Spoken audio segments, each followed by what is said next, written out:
Bonjour et bienvenue pour cette nouvelle émission. Mon invité du jour est un homme politique. On va revenir avec lui sur les grandes étapes de son parcours. Bonjour Jean-Luc Benamias. Bonjour. Donc il y a une date importante dans votre parcours, c'est 1984. Vous adhérez au Vert juste après la création du parti. Et aux côtés de Dominique Voynet, vous allez finir par mettre en minorité le ni gauche ni droite d'Antoine Wechter. Oui, j'ai quand même un parcours avant. Hein. Oui, oui, bien sûr. J'adhère aux Amis de la Terre en 72. J'adhère après au PSU, Parti Socialiste Unifié. Je vis les années 70 de manière intense. C'est vrai, toujours avec un prisme écolo assez costaud, c'est le moins qu'on puisse dire. Oui. Même et mon adhésion au Vert réel, en fait, sur le fond de pensée, c'est la campagne de René Dumont Hmm. en 1974. Et après, quand les Verts se créent, oui, bien sûr, j'y vais. Oui, Voilà. vous y allez tout de suite, quoi. Ouais, à peu près, oui. Hmm. À 3 semaines près, oui, si vous Oui. voulez.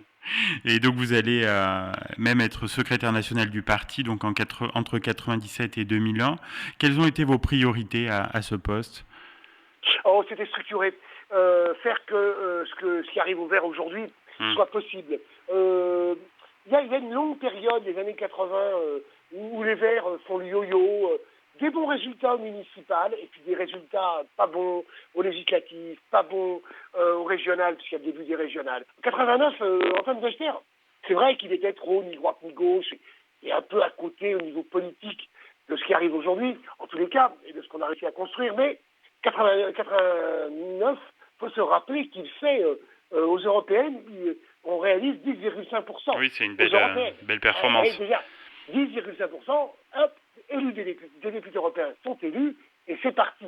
Et après, on fait toujours le yo-yo, mais l'existence d'une organisation qu'on voit aujourd'hui très performante au niveau municipal date d'il y a maintenant 40-45 ans. Hmm. Moi, je ne suis pas surpris par rapport à Oui, tout oui, ça. oui. Il fallait bien que ça arrive un jour. Oui.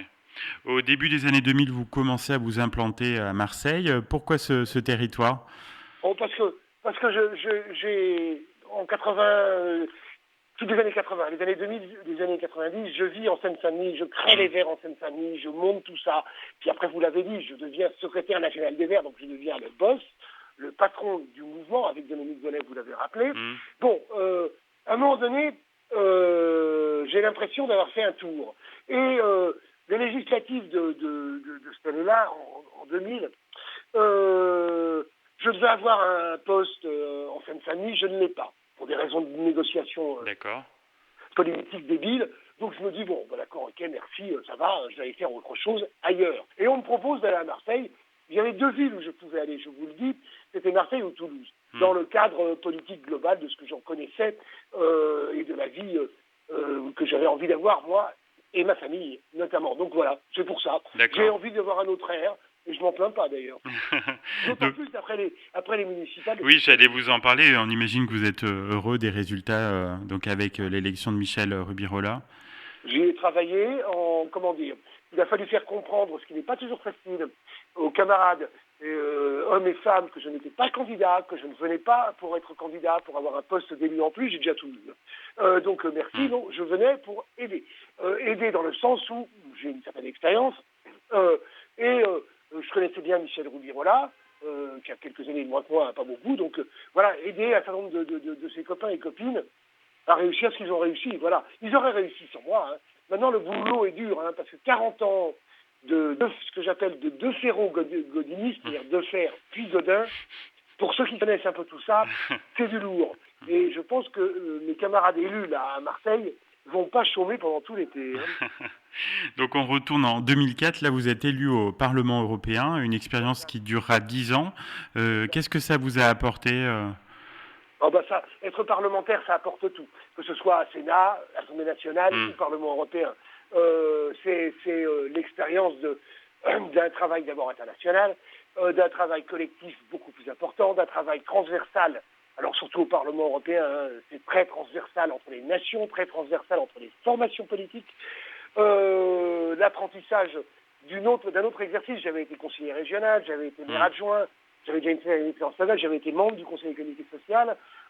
Mais là, on tombe dans un truc il faut 6 mois, allez, sérieux, hein, ou alors Pour on est vraiment des s'immerger. brutes épaisses, il Ouais. faut 6 mois, un an pour arriver à se dire, j'ouvre cette porte, qu'est-ce qu'il y a derrière, comment on va faire, avec qui je peux bosser. Voilà. Moi, j'ai beaucoup bossé sur le social et l'emploi, sur les travailleurs saisonniers, sur les travailleurs détachés, sur l'idée de sécurité sociale européenne. Vous voyez, il y a encore du travail, parce que tout ça n'est toujours pas abouti. En 2007, donc, vous rejoignez le MoDem de François Bayrou. C'est un choix qui vous paraissait cohérent à l'époque? C'est un choix qui paraissait incohérent à plein de gens. Je ne le cache pas.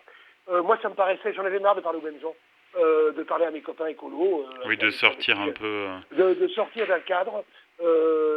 Bayrou m'avait, non pas, j'ai pas de héros, moi.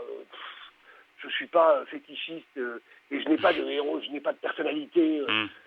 Bon, il y en a forcément dans Mandela, Gandhi, ok, très bien, mais c'est pas la même chose que Bayrou notamment.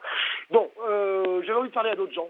Et ça m'intéressait, après la campagne assez magnifique qu'il avait fait au présidentiel, d'aller voir ce petit monde centriste ou ce grand monde centriste, tout aussi divisé que l'écologie, d'ailleurs, comme toutes les formations politiques. Ça, je peux vous le dire, ça se voit tous les jours. Voilà, donc j'ai fait 7 ans, non pas au Tibet, mais 7 ans avec le MoDem. Je ne regrette pas, même si ça, pour un certain nombre de mes camarades, ça a beaucoup surpris, parce que fondamentalement, politiquement, je suis un socialiste libertaire, un socialiste écolo libertaire. Donc voilà. Mais après, travailler avec d'autres gens dans le monde politique français démocratique ne me paraît pas totalement incohérent. Voilà. Si ça aboutit à quelque chose, pendant 5 ou 6 ans ça aboutissait, puis à la fin, Bayrou a choisi de rejoindre ce qu'il a fait après la droite pour être élu à Pau, grand bien lui fasse, avec un accord avec Juppé qui n'est pas l'ennemi prioritaire, loin de là, hein, c'est pas, faut pas déconner. Et après, il va avec Macron, et pour moi, vraiment, la période Macron que nous vivons, cette période de monarchie à peine républicaine est totalement incohérente. Je ne sais pas où ça va, mais je sais que ça va dans le mur. Donc en 2017, vous étiez l'un des candidats à la primaire présidentielle socialiste et parti associé. Oui. Quel était l'objectif pour vous de cette candidature? Une tentative incroyable avec mes peu de moyens et mes peu de force financière. Voilà, de voir un peu, d'être dans un jeu de quilles et d'être la personne qui mettrait un peu de piment dans cette affaire. Et pourquoi vous n'avez jamais été ministre? Est-ce qu'il y a toujours une envie? Non, il y a toujours eu, oui. Il y a eu comme... vous savez, ça me fait marrer qu'on parle de remaniement à chaque fois, parce que plein de noms sont cités, puis ils ne sont jamais pris. Les noms qui sont cités. Hein, c'est vrai. Ils sont très au courant, tout ça. Alors, j'étais cité à chaque fois, sous Hollande, avec Robert Rue et Corinne Lepage. Oui, c'est vrai. Alors, ça parlait, et il y a Robert Rue, il y a Corinne Lepage. À chaque fois, on vous annonçait. Et il y a Jean-Luc Benamias.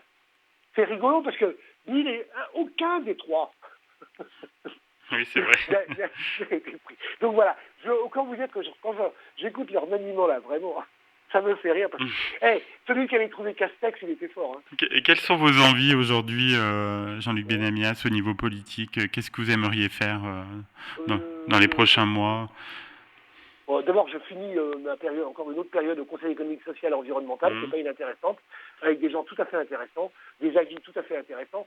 Je le dis à l'antenne, hein, pour des étudiants qui sont en Master 2, tous les sujets qui sont traités, tous les sujets d'actualité ou pas thématiques qui sont traités par le CESE, quand un étudiant en seconde année de Master, je dis ça pour me marrer, mais c'est la réalité, veut appréhender un sujet et réussir ses examens, il prend l'avis du CESE, il travaille un peu plus dessus en allant sur les références, il est admis à la fin de son master. Voilà, c'est du beau boulot. Voilà, quelles sont les expériences politiques?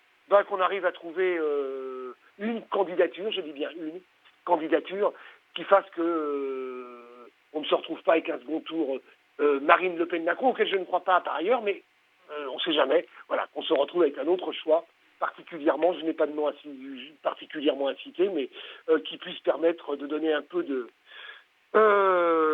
d'espace politique un peu novateur, et évidemment sur un prisme écolo fondamental. Moi, je ne suis pas un décroissant fondamental, mais il y a plein de domaines où on doit être en décroissance. Dans la production d'énergie, notamment dans l'utilisation de l'énergie, on doit être en décroissance.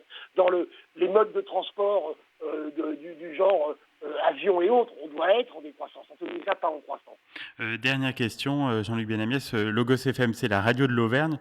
Quel lien vous entretenez avec notre région? Est-ce que c'est une région que vous connaissez un petit peu? Avec le rugby, Clermont, que j'ai vraiment, je vous le dis sans aucune, j'adore le sport et s'il y a un regret, c'est de pas avoir été ministre des Sports. Donc, faut être clair. Le message est voilà. passé. Qu'est-ce que j'ai aimé, vraiment, je vous le dis, quand enfin Clermont nous aussi. a soulevé le bouclier de Brennus. Il était temps. Voilà, maintenant, il faut qu'il gagne une fois une coupe européenne. Non, ils ont gagné le challenge européen, il faut qu'ils gagnent la grande coupe européenne. Ouais, voilà. C'est tout le mal qu'on leur souhaite. Clairement, l'Auvergne, c'est formidablement beau, tout le monde le sait. Voilà, bon, voilà. De toute façon, je trouve que notre pays est très beau et que la planète, si on la salope pas trop, elle est pas mal non plus. Ouais. Eh ben, un grand merci pour votre participation à l'émission et au plaisir. Merci encore. Merci beaucoup. Merci beaucoup.